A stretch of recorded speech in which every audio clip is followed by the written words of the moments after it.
Bonjour à tous et bienvenue sur la chaîne Magic TT. Je suis en présence de Thomas Copé. Salut. Donc un membre de la team que vous n'avez pas encore vu, voilà, donc c'est l'occasion. Donc c'est un peu notre spécialiste du standard. Donc vous étonnez pas, aujourd'hui on va parler de standard parce qu'on va vous parler un petit peu de la nouvelle édition, les rivaux d'Ixalan. Les combattants d'Ixalan. Les combattants, oui, parce que Rivals c'est combattant, excusez-moi, vous voyez le mec qui parle trop anglais. Les combattants d'Ixalan qui est l'extension de Ixalan, en fait, l'extension de la grosse édition. Et du coup on va vous parler un petit peu justement de quelles cartes vont pouvoir intégrer le standard, quelles sont les bonnes cartes, quelles sont les cartes qui vont pouvoir créer de nouveaux decks ou renforcer de decks qui étaient un petit peu pas assez faibles. Et donc c'est pour ça qu'on est là avec Thomas qui va nous parler un petit peu. Donc de quoi tu vas nous parler en premier aujourd'hui? Déjà, je voulais dire par rapport à cette nouvelle extension qu'il faut garder à l'esprit que même si elle améliore certains des decks et elle va peut-être pouvoir en créer des nouveaux qui ne sont pas forcément tier 1 mais peut-être plutôt tier 2, c'est surtout une extension où il faut garder à l'esprit qu'elle va faire partie des premières extensions de la prochaine rotation. C'est-à-dire dans le 4e quart de 2018, on va avoir une grosse rotation où les deux extensions du bloc Kaladesh vont sortir et les deux extensions du bloc Amonkhet vont sortir. Et du coup, les deux premières extensions qui resteront seront Ixalan et les combattants d'Ixalan. D'accord. Ouais, donc ça va changer des choses.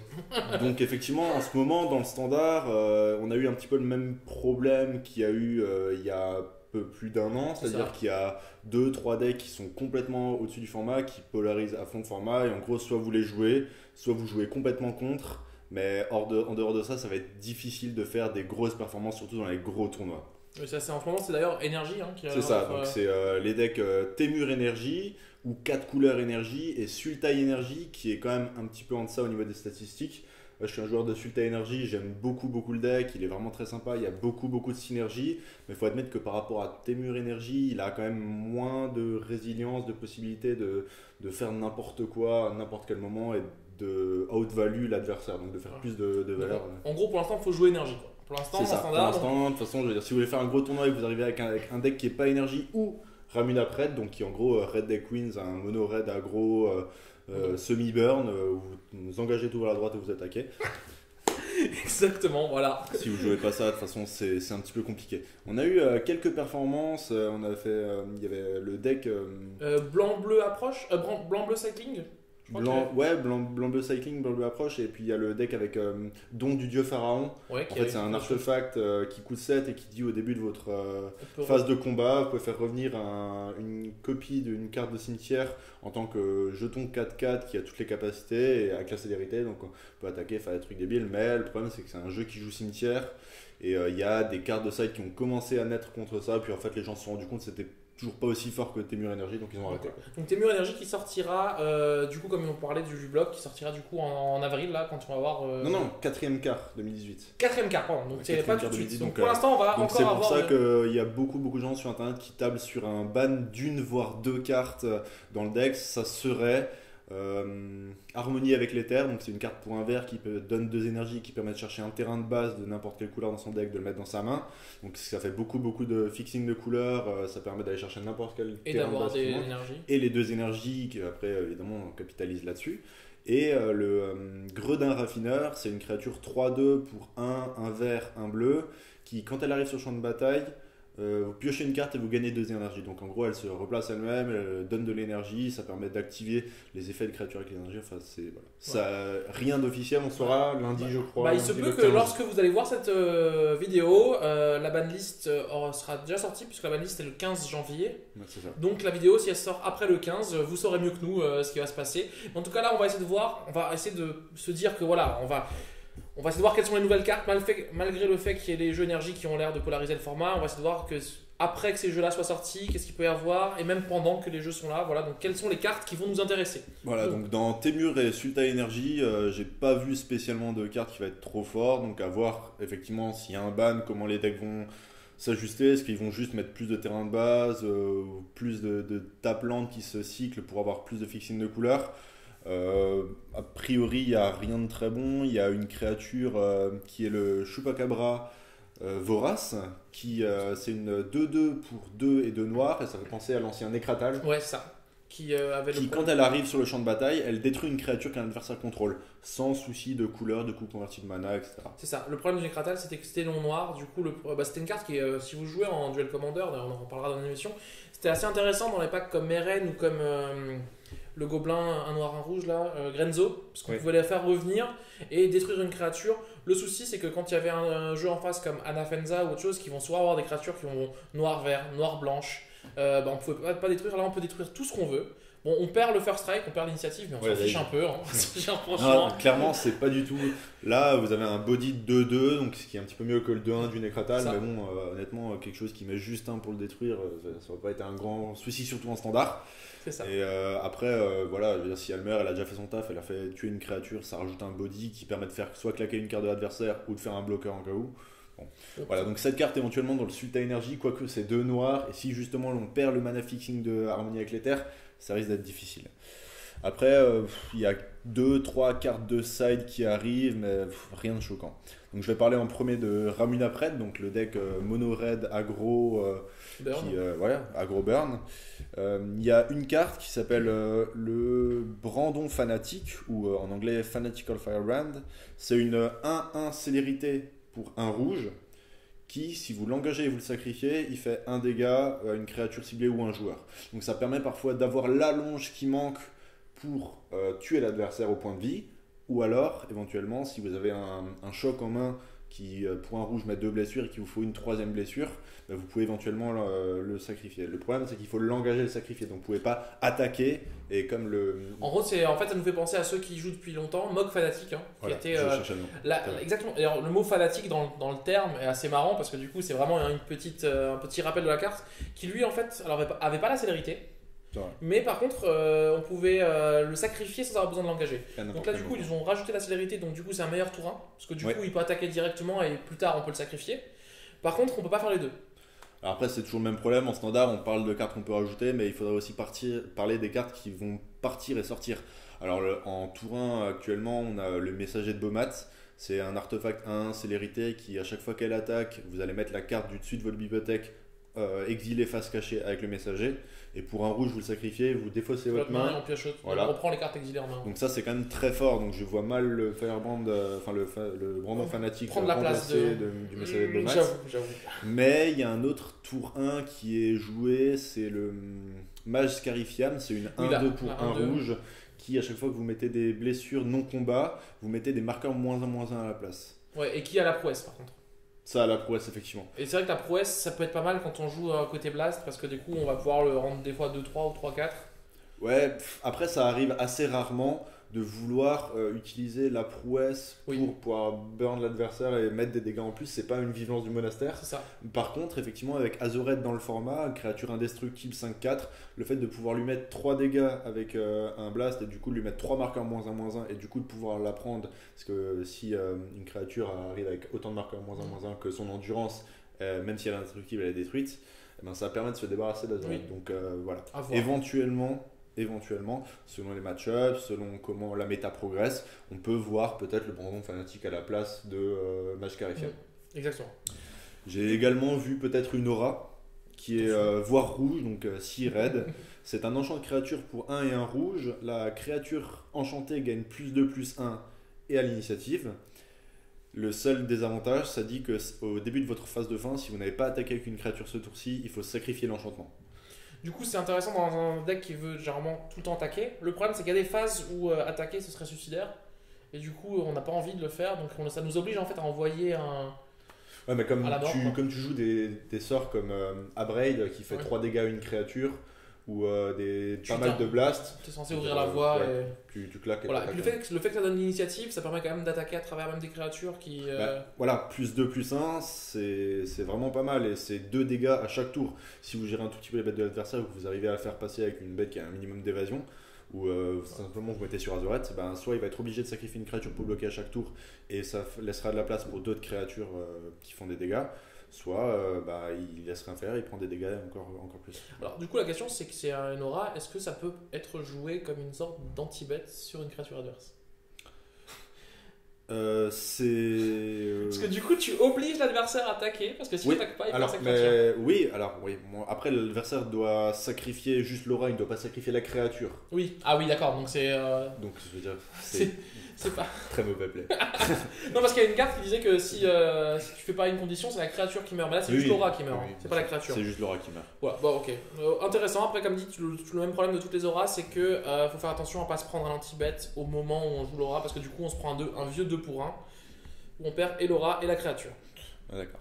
On va continuer avec d'autres couleurs, du coup. Ouais, alors moi c'est un deck que j'avais monté et qui a fait une grosse performance, qui a fait premier ou deuxième, un gros tournoi, plus de 200 joueurs, c'est Mono Black Aggro. Donc c'est un deck qui va jouer des créatures à 1, qui soit à chaque fois que vous les engagez pour attaquer, l'adversaire perd un point de vie.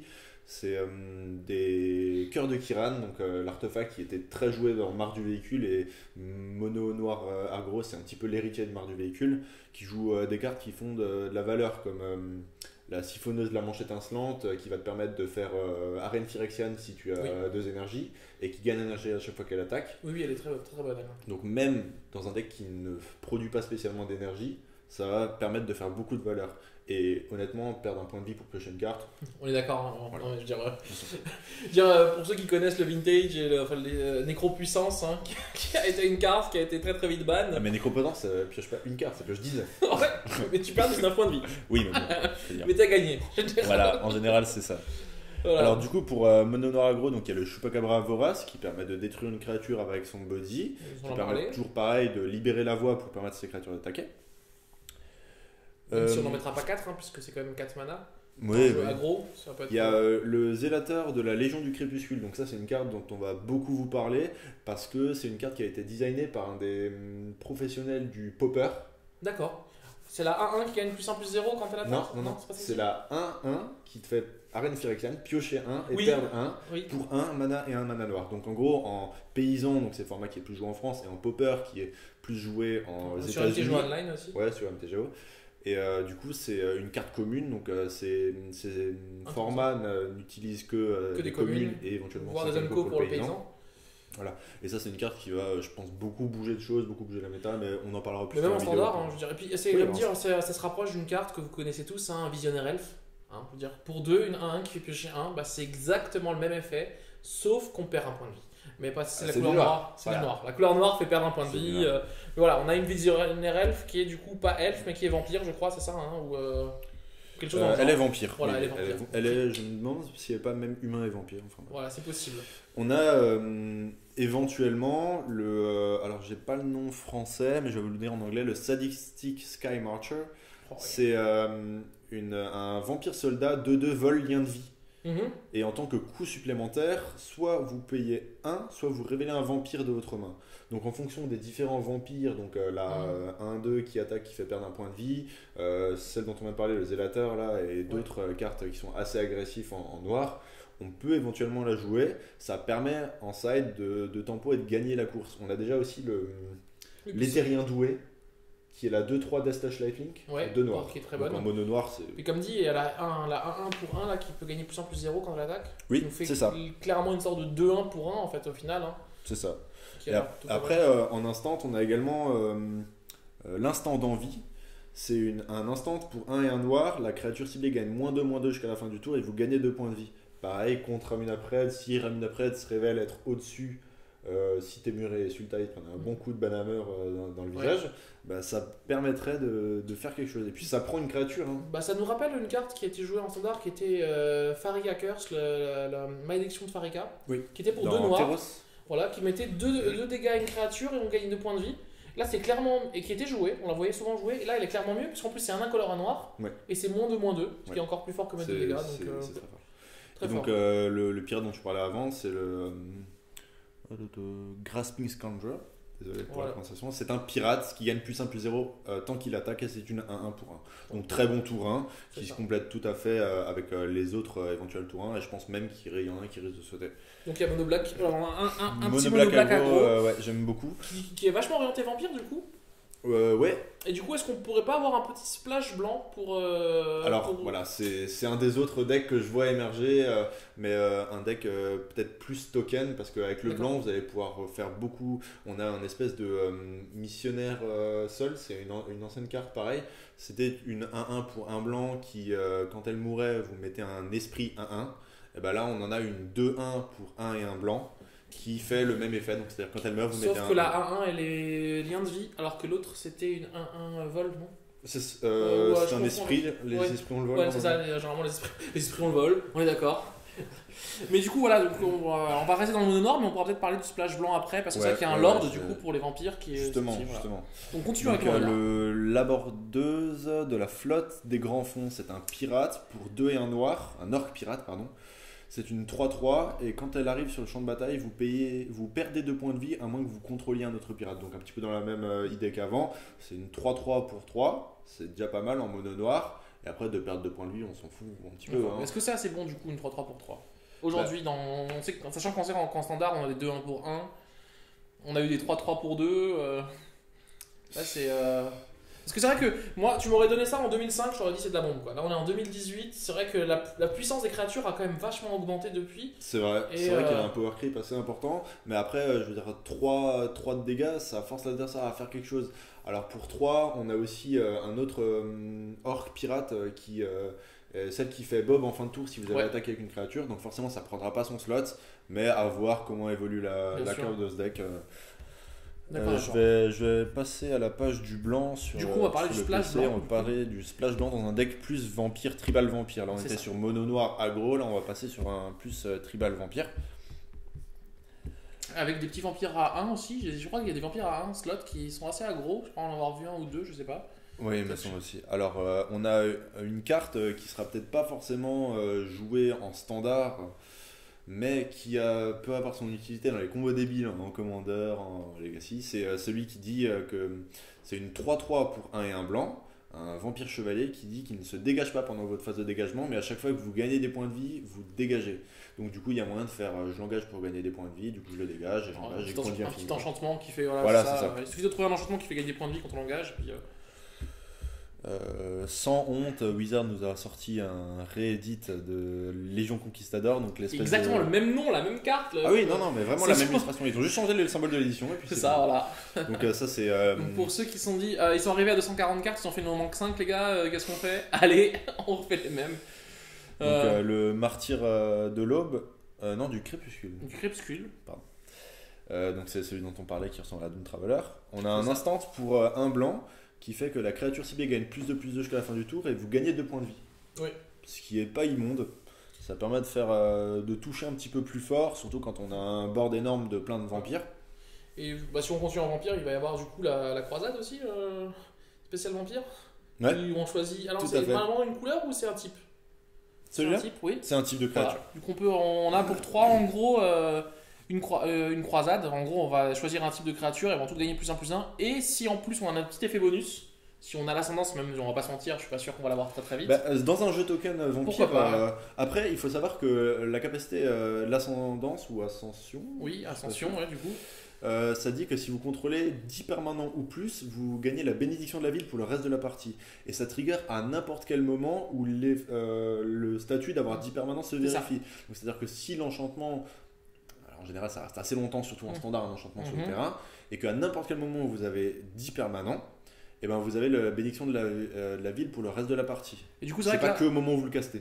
Donc là, on a la destinée radieuse, Radiant Destiny, qui nous donne du coup le plus 1 pour 3 mana, dont 2 incolores, enfin 2 génériques et un blanc, qui nous fait du coup +1/+1 pour les vampires. Et si jamais on a la bénédiction de la cité, on a en plus la vigilance. C'est ça. Donc c'est une carte qui peut rentrer, je pense, facilement dans le pack si on veut faire un vampire. Tout à fait. Et tu voulais nous parler du coup du paladin, c'est ça? Ouais, voilà. Le Paladin of Atonement. En gros, au début de chaque entretien, si vous avez perdu des points de vie au tour d'avant, vous mettez un marqueur +1/+1 dessus. Et quand il meurt, vous gagnez autant de points de vie que son endurance.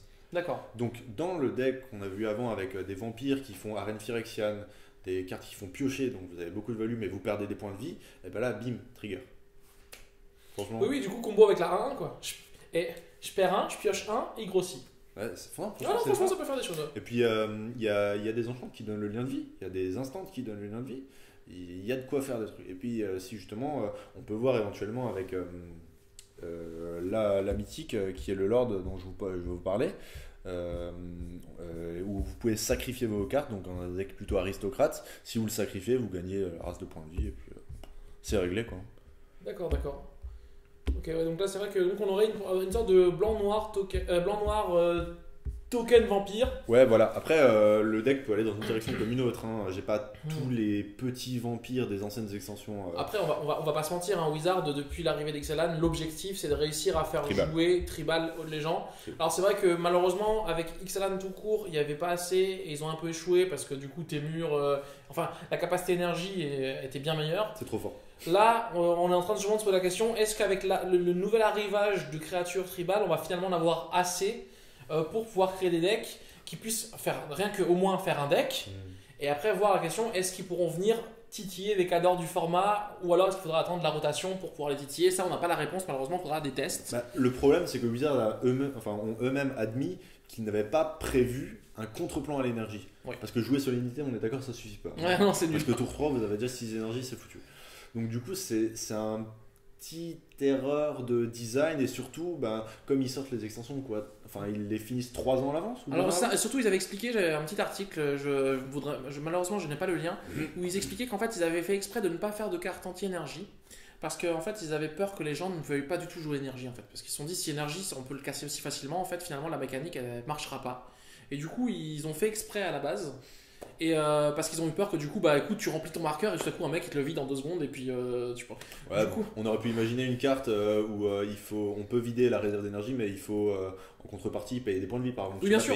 Mais comme dit, comme ils voulaient vraiment, et c'est ce que veut faire Wizard à chaque édition, c'est en fait mettre en avant une nouvelle mécanique de jeu et faire en sorte que cette mécanique soit jouée pour que les joueurs aient une nouvelle expérience du jeu. Du coup, c'est vrai qu'ils ont eu peur que ce soit trop faible et ils n'ont pas fait de contrepartie. Au final, on s'est rendu compte que c'est devenu trop fort et que du coup, ils le regrettent. Mais pour l'instant, voilà, en tout cas, sur cette extension-là, la mécanique de jeu qu'ils veulent mettre en avant, ça reste vraiment le tribal. Du coup, on a les vampires et là, on aura après peut-être les pirates et les ondins dont on parlera. Ouais. Donc, on a en vampire, toujours pareil, pour 2, un blanc, un noir. Elenda, la rose du crépuscule. C'est un vampire légendaire qui va avoir le lien de vie, c'est une 1-1. Quand une autre créature meurt, vous mettez un marqueur +1/+1 dessus. Et quand elle-même meurt, vous créez X vampire 1-1 avec le lien de vie, X étant la force de Elenda. Après, le problème, c'est qu'elle coûte 4. C'est quand même 2 génériques, et un on est blanc, en standard. Hein On est oui. en standard. Mais je veux dire, pour 4, on a quand même eu 1-1. Oui. Le tour, elle arrive, il faut réussir à gagner des points de vie, le tour, elle arrive, parce que sinon, c'est-à-dire que pendant un tour entier, elle reste 1-1. Quoi. Bien sûr. Non, mais après, c'est quand une créature meurt. Donc, je veux dire, au pire, tu la joues, tu bourres. fais une phase de sauce. Tu regardes ce qui passe. Si l'adversaire passe pas, tant mieux. Avec des jetons de vampire 1 lien de vie, toi t'es passé devant. Et si l'adversaire bloque, ça grossit. Et puis après, je veux dire, même si elle meurt, au pire, elle se remplace elle-même par un token lien de vie. Je veux dire, c'est un petit peu à l'excuse du pauvre. Mais c'est pas. Non, on est d'accord que c'est vrai qu'on a envie que quand le tour où elle arrive, on a envie que des créatures meurent en fait pour la faire grossir. Parce que sinon, elle rentre dans la. Et c'est le souci, elle rentre dans la phase de dégâts des chocs. Et c'est vrai qu'arriver pour 4 et se prendre juste un choc directement, c'est. Non, mais je comprends bien. Après, il faut voir qu'il n'y a que Ramin après qui joue choc. Bien sûr, après moi je ne suis pas un joueur de standard, donc c'est pour ça que voilà, on vous a pris Thomas. Moi, ce que je vais vous dire, l'écoutez pas, parce que moi je vais vous parler en. Moi, dans ma tête, c'est alors Modern Legacy, alors pour 4 mana, t'es censé avoir gagné la partie. C'est nul. Okay, clairement, c'est nul. Quoi, pour 4 mana, tu gagnes pas la partie? Mais non, mais je ne joue pas cette carte. 4 mana, ça vient tour 4 parce qu'il n'y a pas d'accélérateur. Il n'y a pas d'elfe, il n'y a pas. Non, tout à fait, d'accord. Donc là, du coup, on a fait à peu près le tour des vampires. Est-ce qu'il reste autre chose en vampire ou est-ce qu'on va parler du coup d'une autre tribu? En vampire, il y a le Lord. Le fameux Lord vampire, bien sûr. La 2-2 pour un blanc et un noir. Tous les autres vampires que vous contrôlez gagnent +1/+1. Voilà, c'est Légion Lieutenant. C'est simple, net et précis. Ouais, c'est ça. Ça, c'est tout ce qu'on demande, surtout en standard. C'est génial, quoi. Pour 2, une 2-2, c'est pas mauvais. Qui en plus faire grossir les autres. Voilà, mais après, c'est assez connu, quoi. Et je pense que ça sera même encore. En standard. Ouais, plus fort que le Lord Merfolk. C'est possible. C'est pas du tout les mêmes stratégies où Merfolk on va avoir plus un jeu tempo, midrange, ouais. Et alors que là, je veux dire, vous faites, il y a tellement de moyens de faire des jetons de vampires Que du coup, le lord est je veux dire, vous intéressant. mettez plus 1 plus 1. Après, en Merfolk, il y a moyen de faire quelques jetons exproof aussi. Ouais. D'ailleurs, vu qu'on parle des poissons, Allons-y, les poissons. voilà, moi j'aime bien les poissons, je veux bien qu'on parle des poissons. Moi, je suis Alors, assez féru de. On va parler des lords, Ah, enfin du lord, deux lords. qui est pareil. Il y en a deux Oui, lords. il y en a deux. Il y a- Lord, voilà. Alors, vous avez le Merfolk Mistbinder qui est Voilà. un Merfolk 2-2 pour un vert, un bleu. Donc maintenant Merfolk joue du vert, c'est qui nouveau. s'appelle donc du coup la lieuse brume ondine. Alors les noms en français, ils sont assez pas mal, on va dire, sur cette édition.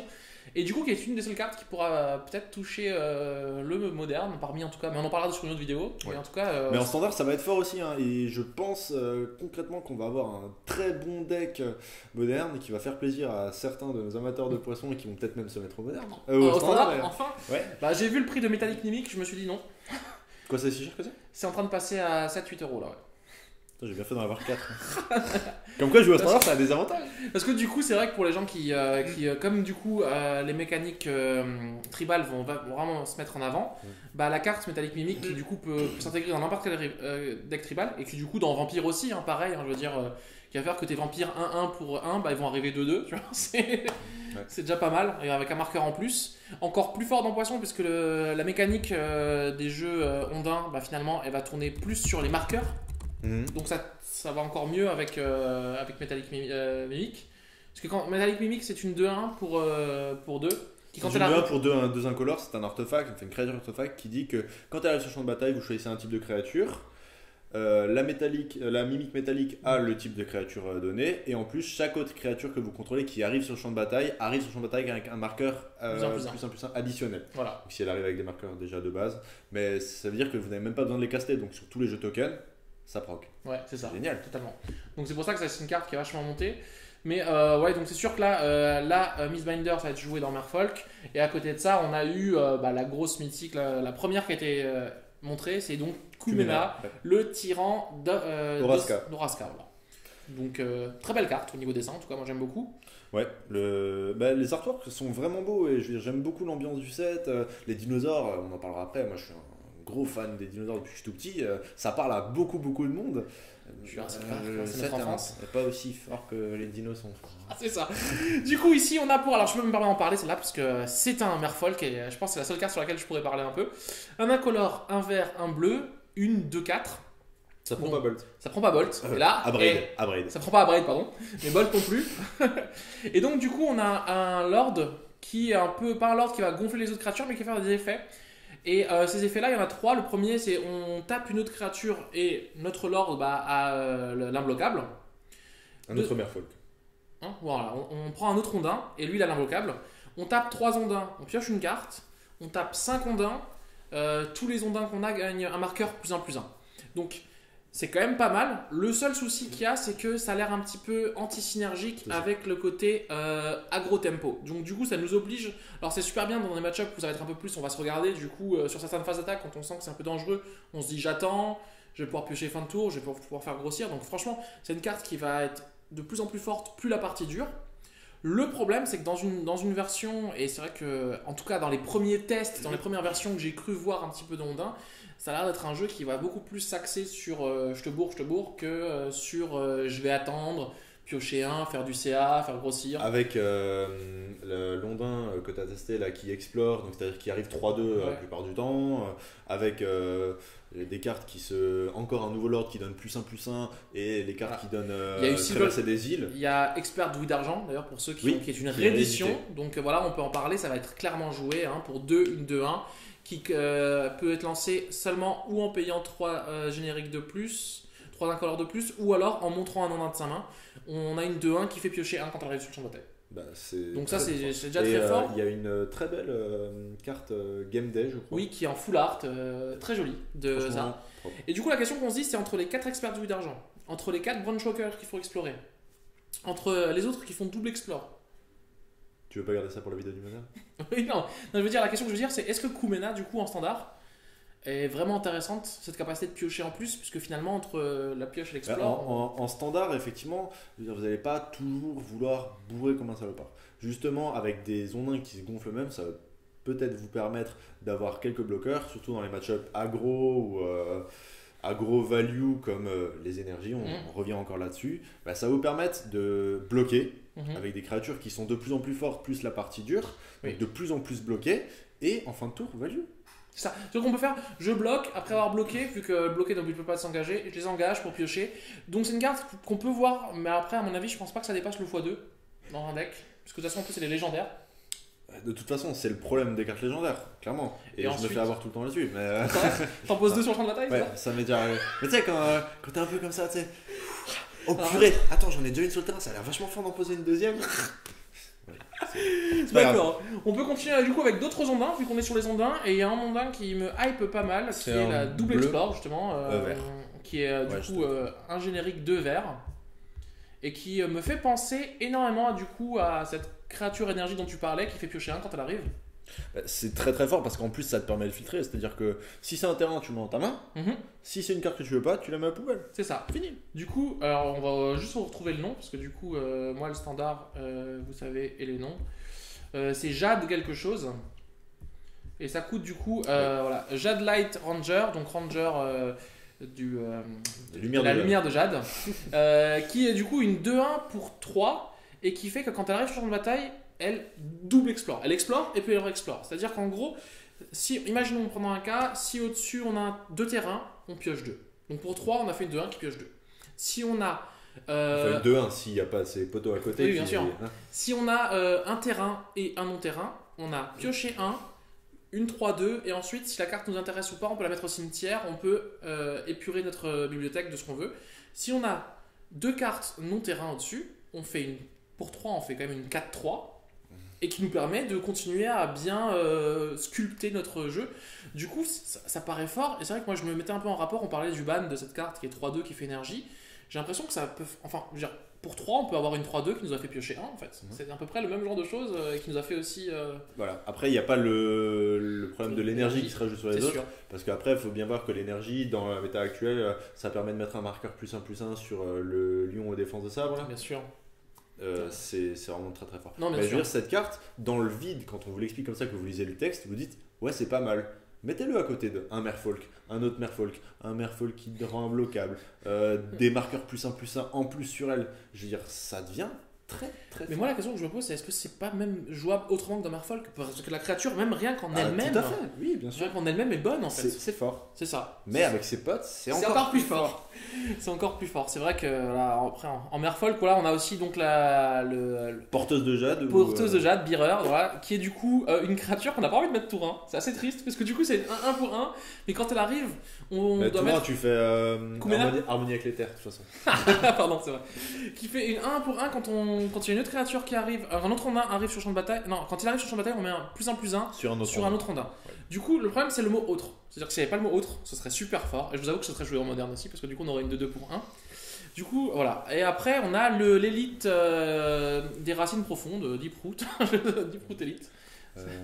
Deep, c'est profond, Root, c'est racine. Oui. Ça doit être quelque chose. Je me demande s'ils n'ont pas fait un espèce de mix en français, genre étrangle racine. Guys, c'est étrangle racine. Ah, oui, donc, c'est une 2-1, c'est vérité. Survivance. Non, ça n'a rien à voir.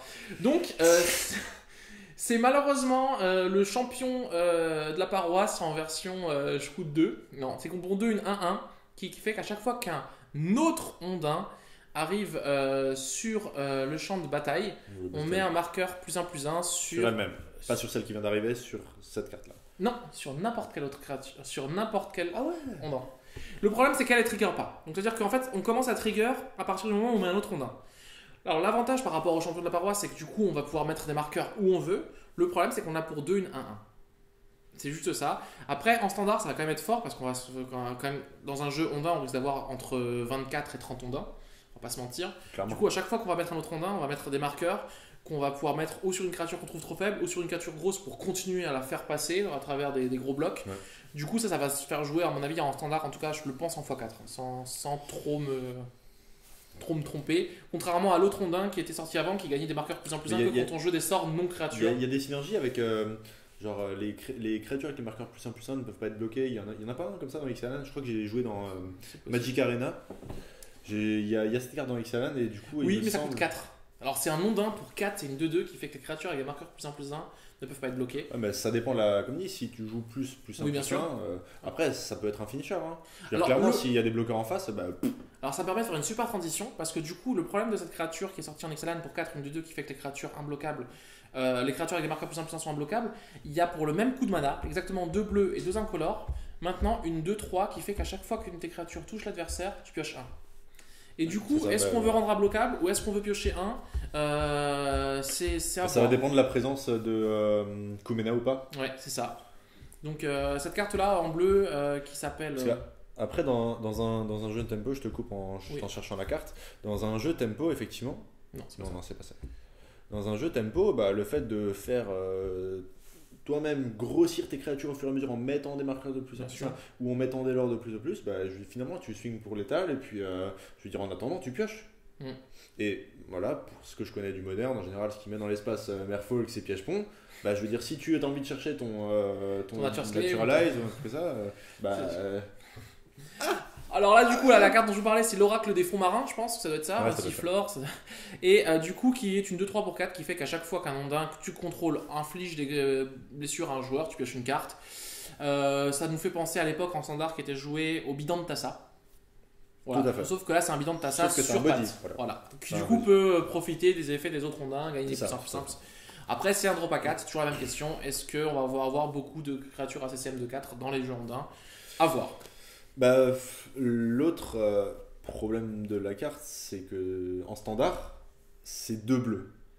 Et je veux dire, vu la tendance en Ça va être standard, du vert splash voilà, bleu. c'est ça. Ça va être vraiment du vert. 2 bleus, je veux dire, il y a les Fastland, Ouais.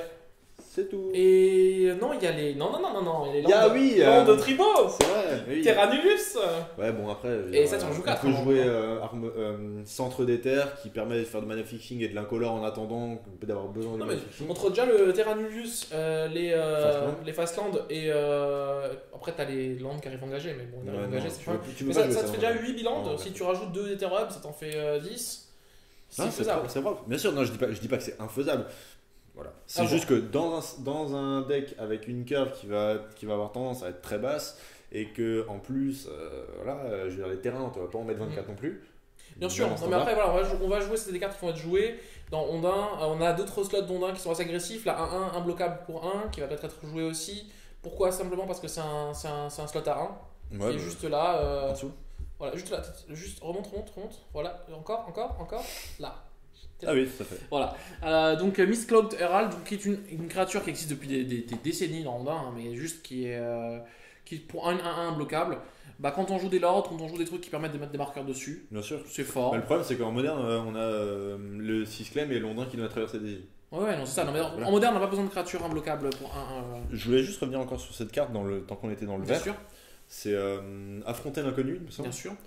Et c'est un rituel pour un vert qui permet à une créature ciblée d'explorer. Créature que vous contrôlez évidemment. Hein.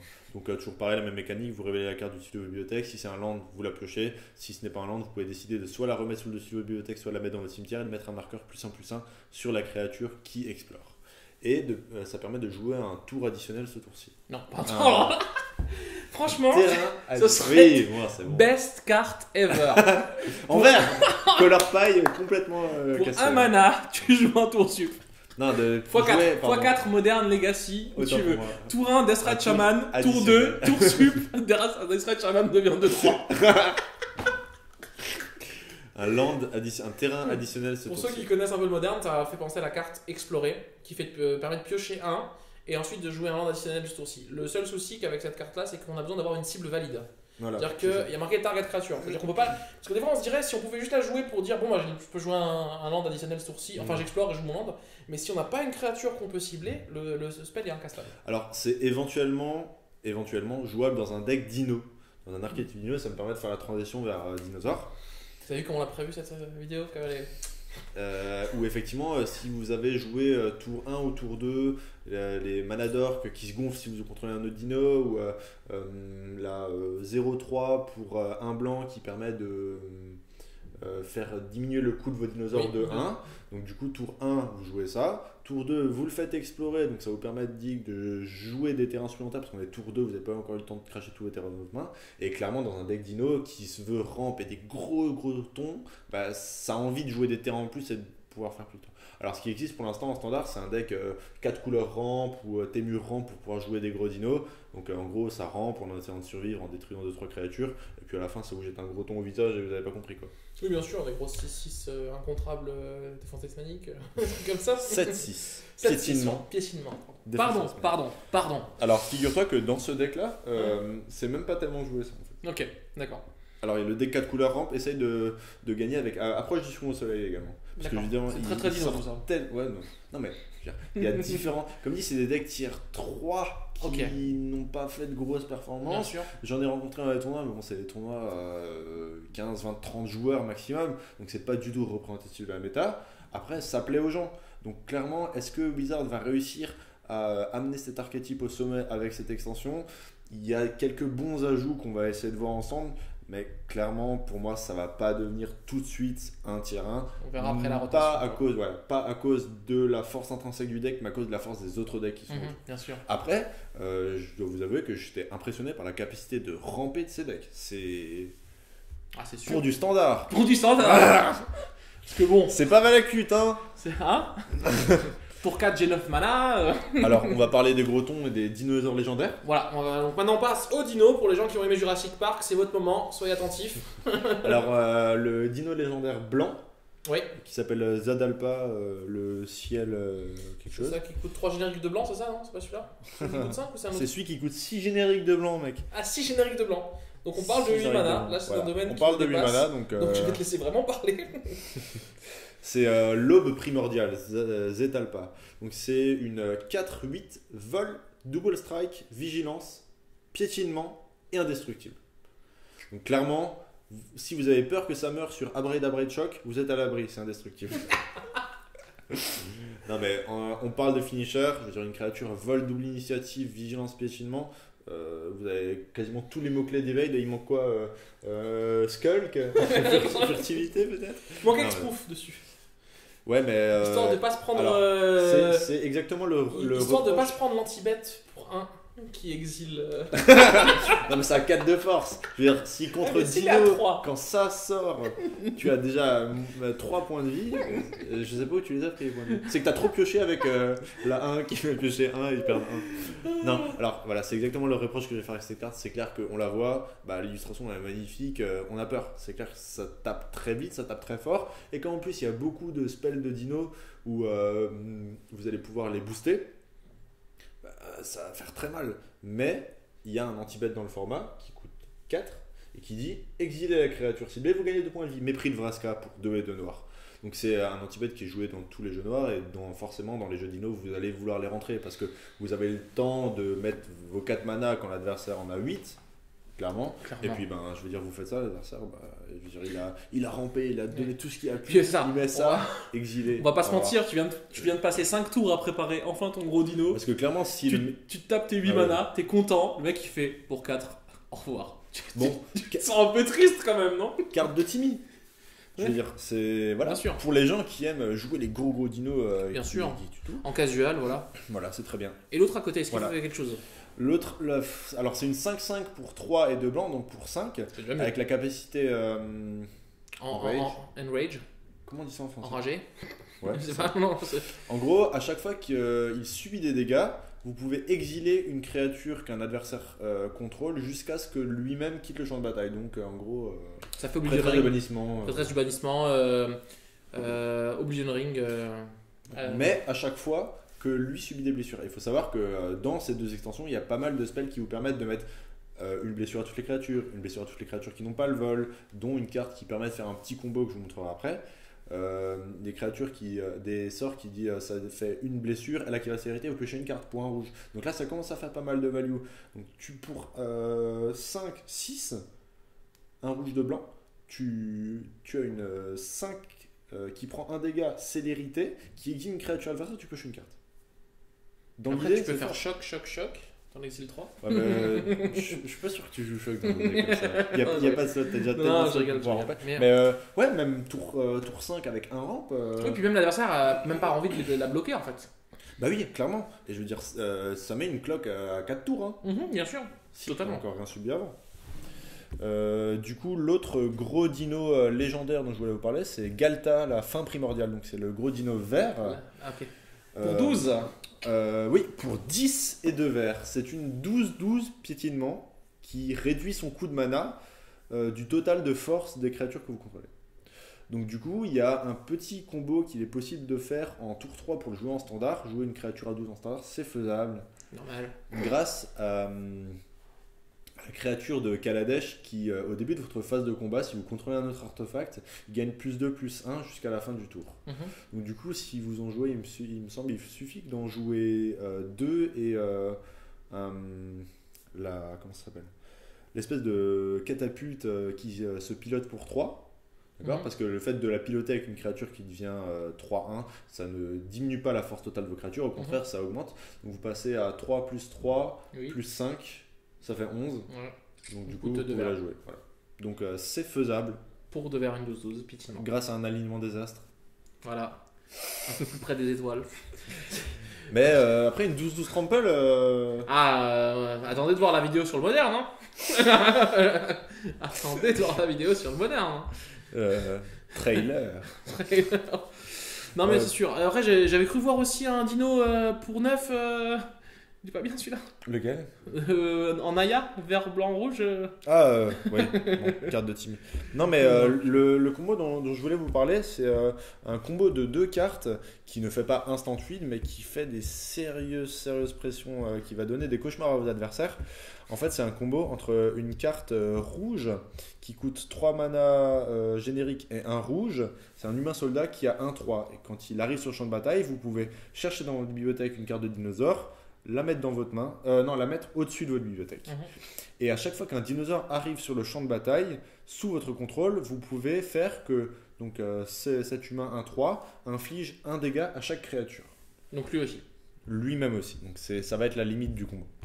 D'accord. Donc l'autre partie du combo, ça va être le Multiraptor ou comment ça s'appelle, Polyraptor. Polyraptor, c'est une carte qui coûte, j'ai honte de le dire devant Cosent, 8. Voilà, normal. 6 et 2 verts.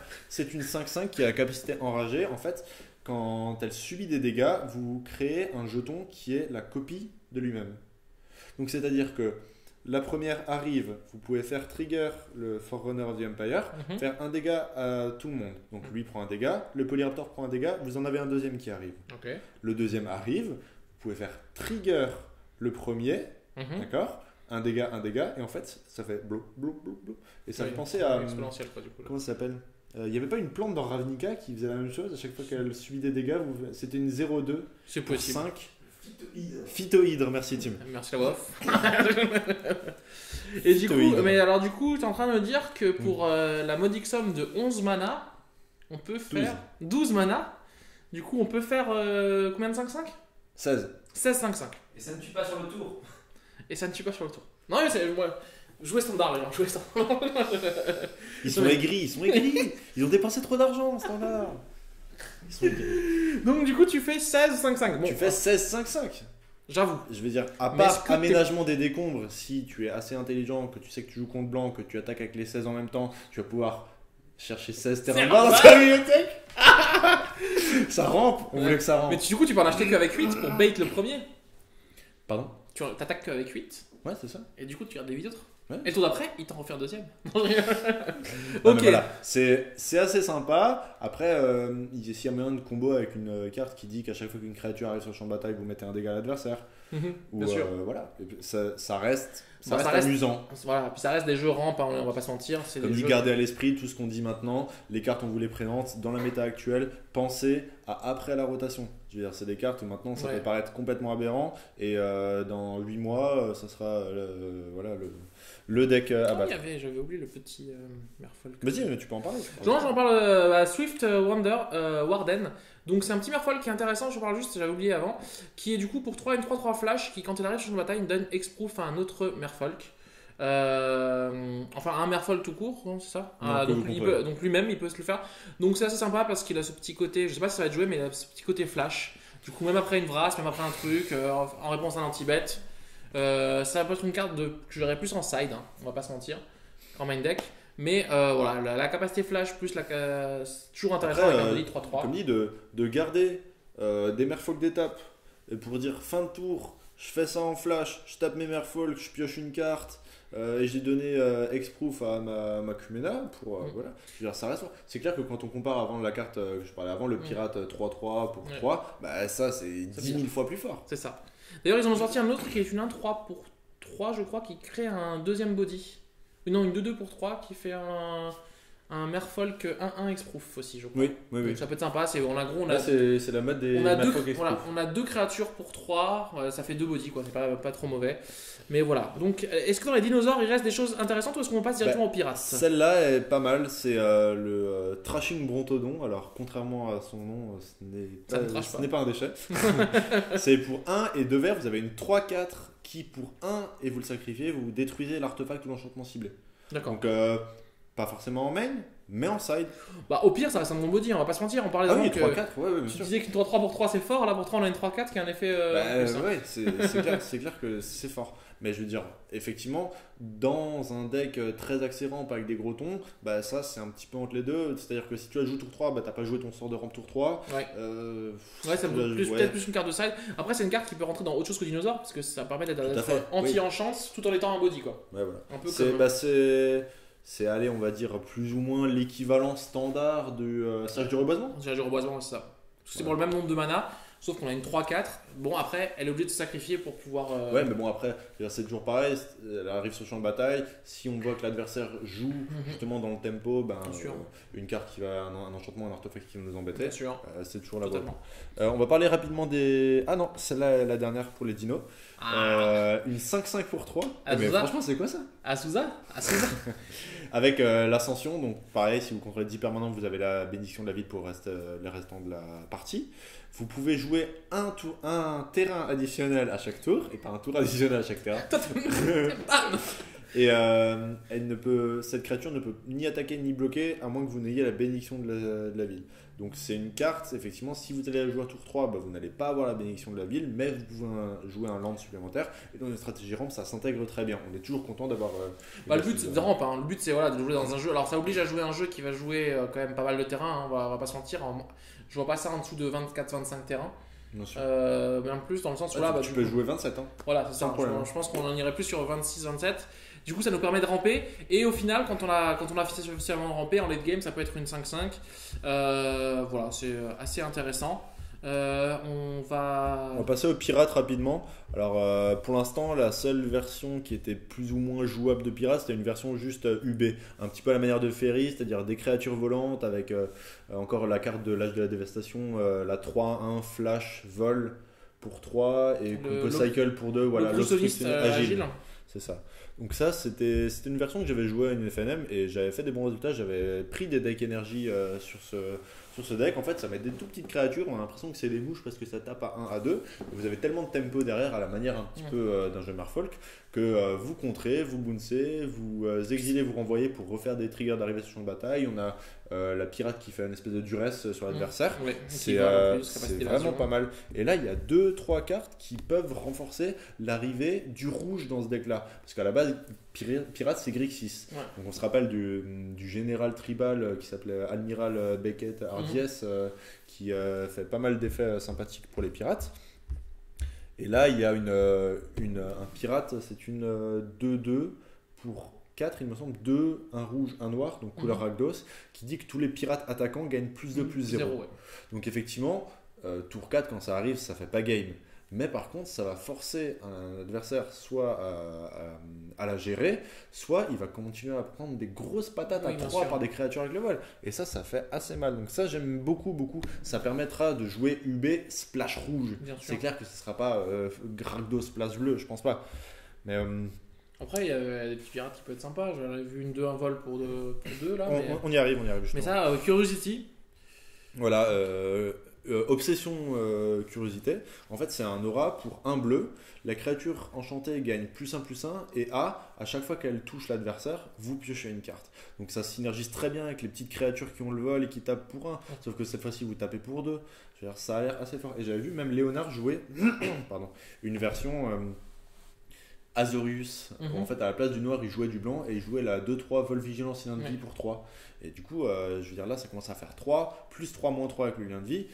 Et vous piochez un, ça a l'air pas mal. Ça fait penser exactement à la carte qui était jouée des fois un petit peu en standard, alors en moderne, qui était Sens à vif ou Curiosity, qui était pour un vert ou un bleu, qui avait le même effet à chaque fois que la créature touche l'adversaire, tu pioches une carte.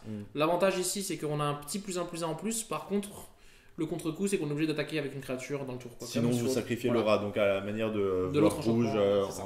Donc après, je veux dire, c'est absolument pas dérangeant. Vous avez des créatures avec de l'évasion. Vous avez des créatures qui sont pas forcément menaçantes et que l'adversaire va pas forcément chercher à gérer parce qu'il s'attend à ce que vous ayez un petit trick pour justement lui donner des dégâts en plus. Et du coup, vous faites de la value, donc ça met toujours un petit peu l'adversaire dans une position délicate. Et je veux dire, s'il accepte de prendre un, vous allez piocher un. Et donc, de toute façon, il y a beaucoup de cartes comme Tracer un cap qui commence à être joué aussi en moderne, je crois. Ah oui, bien sûr, ça commence à se jouer en moderne. Il y a même des gens qui le testent en leg. Ouais. Vous piochez 2 cartes et si vous avez attaqué avec une créature ce tour-ci, vous n'êtes pas obligé de défausser un. Ouais, c'est ça. Donc, je veux dire, là, synergie, c'est franchement, moi j'aime vraiment beaucoup non seulement ce style de jeu, mais ces cartes-là. Et honnêtement, ça c'est un deck à garder sous le radar parce que ça peut faire des choses. Alors du coup les cartes rouges, donc je vais parler pour Ondin, pour Ondin, pour Pirate, vous voyez. En noir on a également une carte qui pourrait aussi s'intégrer dans le deck mono noir que dans laquelle j'ai pas parlé. C'est une 1-2 flash. Death Touch, je crois. Oui, qui donne Death Touch et +1/+1 à une autre créature attaquante. Attaquant. Ouais, oui, pirate attaquant. Ouais. Donc, en fait, ça permet de faire un petit peu les deux choses. C'est-à-dire, soit vous pouvez la jouer en flash et bloquer avec une créature supplémentaire, soit effectivement essayer de bait, comme on disait, avec une petite créature. L'adversaire la bloque, bim, vous lui donnez le Death Touch. Vous avez fait. Il y a aussi le Maraudeur là, qui est pas trop mauvais. Ouais, voilà. Qui pour 2 une 2 un vol, déjà, qui est super bien. Très bien. On va dire. Et qui en plus, à chaque fois qu'elle attaque, tu choisis une créature que l'adversaire il contrôle et tu la transformes en 0-1 et tu enlèves toutes tes capacités. Voilà. Donc avant les bloqueurs évidemment, mais ça permet justement de complètement nullifier une créature bloquante de l'adversaire si l'adversaire a une seule voleuse ou une seule volante pour bloquer. Voilà, donc c'est une 2-2 flash Death Touch pour 2. Ouais. Rien que ça, il y avait la Viper embusquée qui était pas mal. C'était super fort. Pour ceux qui se rappellent, Viper embusquée pour 2, une 2-1. Flash, contact mortel, en mode je te bloque et je te tue une créature. Mais du coup, oui, non, c'est fort, c'est sûr que c'est fort. Moi, j'aimerais juste faire une petite mention spéciale pour la carte qui a gagné le meilleur texte flavor de l'extension, c'est celle-là, je sais pas si tu l'as déjà lu. Oui, j'avais lu en. Oui, j'avais. En gros, c'est une petite histoire avec des gobelins et une créature qui les bouffe. Je vous conseille d'aller faire un tour juste pour regarder le texte d'ambiance, c'est un régal. C'est très voilà, alors du coup, là, comme dit, les cartes rouges. On va finir sur les cartes rouges parce qu'après, c'est vrai que la vidéo va nous faire 2 heures et Pour demie. une fois qu'on joue du standard. Non, vous voyez, on s'ouvre quand même, on s'ouvre. Après, comme on vous a dit, si vous suivez régulièrement nos vidéos, là, on vous fait juste un petit tour. On ne prétend pas détenir la vérité. On vous fait juste un peu découvrir l'extension. Il y a peut-être des cartes qu'on a oubliées. Si jamais vous pensez qu'il y a des cartes qu'on a oubliées qui sont importantes, n'hésitez pas à les mettre sous les commentaires en dessous, nous expliquer le pourquoi. S'il y a des cartes. Voilà, nous, on fait un petit tour d'horizon. Et puis, voilà, c'est pas. Après, ça reste donc, principalement celle qui va occasionner le splash rouge, c'est éventuellement celle que je t'ai dit, celle qui fait un effet de +2/+0 à tous les pirates attaquants. Celle qui fait ça reste que attaquant. Celle qui fait Snapcaster. Moi je trouve ça assez pas bon en fait. En standard, c'est pas. Parce que le problème c'est que si ça arrive tour 2, vous devez exiler un instant ou un sorcerie du greffe de l'adversaire. Vous allez choper quoi, un spell de rampe. Et ça veut dire qu'en plus il faut... Franchement moi je trouve ça vraiment pas ouf. On est d'accord. Ok, du coup est-ce qu'on a fait un petit peu le tour au niveau des enchantements, rien de spécial à dire? Non, donc voilà. Le seul enchantement dans ces couleurs là, ça pourrait être celui qui se flippe quand vous avez 5 mais là on n'est pas du tout dans ces decks là sur un plan de jeu artefact. Par contre je voudrais faire une petite spéciale dédicace à mon petit frère effectivement qui lui joue un deck trésor. Donc en fait c'est un deck qui gagne, vous mettez plein de jetons artefact trésor donc que vous sacrifiez pour faire un mana incolore. Et si vous jouez la maîtresse des marionnettes, c'est une carte de Kaladesh. En fait, quand elle arrive, vous pouvez choisir soit lui mettre +3/+3, soit de mettre 3 cerveaux, donc des petits artefacts 1-1. Et à chaque fois qu'un artefact que vous contrôlez est mis dans un cimetière, l'adversaire perd autant de points de vie Que la force de. que la force de mana. Donc en gros, le plan de jeu, c'est je mets des trésors, je mets des trésors, je mets des trésors, je mets des trésors. Avec le compte, Je joue cette bête. voilà, je joue cette bête, je Sac sacrifie tous mes 5 trésors. trésors, tu prends combien 20. Et un bonjour à notre ami Jonathan aussi qui a gagné le PPTQ à Bâle avec un deck comme ça, un deck sorti de l'espace où il joue 66 cartes, enfin, comme Jonathan sait faire. Bon, comme il joue super bien, c'est un régal de le voir jouer. Et en fait, la partie était la finale, la finale stall, vous avez face à face, il se passe rien, chacun pioche un land. Et Jonathan fait un play mais monstrueux où il tue avec une amulette du voyageur. Et il fait tu prends 26. Voilà, et ça c'est beau. Et ça c'était très beau. Donc voilà, le seul enchantement qui aurait été valable, et je pense d'ailleurs le seul enchantement qui va peut-être pouvoir être jouable en standard, c'est le bleu ça rouge. peut être du coup, celui-là, effectivement, qui va faire une strat Arthos. Mais c'est et qui se transforme et qui devient Académie. Académie Tolarian. Voilà, Au rabais. Au rabais. Parce que du coup ça coûte 4. Ok, bah du coup, si tu en as fini avec ça, c'est bon pour moi. Comme dit, j'essaie de prendre un petit peu plus de temps. La prochaine fois, n'hésitez pas à dire dans les commentaires si vous avez des critiques par rapport à ça, s'il y a des cartes que vous aimeriez voir, s'il y a des stratégies que vous jouez et dont on a complètement oublié de parler. Il y a UV Afroche, il y a UV Control, il y a une créature légendaire que je trouve très mauvaise, Azor. Déjà la première question c'est est-ce que vous voulez plus de vidéos sur le standard? Voilà, premièrement vous voyez c'est notre première, je crois que c'est notre toute première vidéo sur le standard sur la chaîne. Pouce bleu. Voilà, donc ceux qui veulent des vidéos sur le standard, lâche pouce bleu comme dirait. Et sur ce, nous on vous dit encore comme d'habitude, n'hésitez pas à commenter, à liker, à partager cette vidéo. On vous en profite aussi pour cette première vidéo de l'année pour vous souhaiter une bonne et heureuse année 2018. Merci d'être avec nous pour cette nouvelle année qu'on espère être encore plus nombreux, plus actifs, plus motivés. Cool, voilà, que la 2017. On a plein de mythic foils dans vos boosters. Plein de mythic foils. Que la luck soit avec vous et le top deck également. Merci à tous. Ciao ciao. Salut.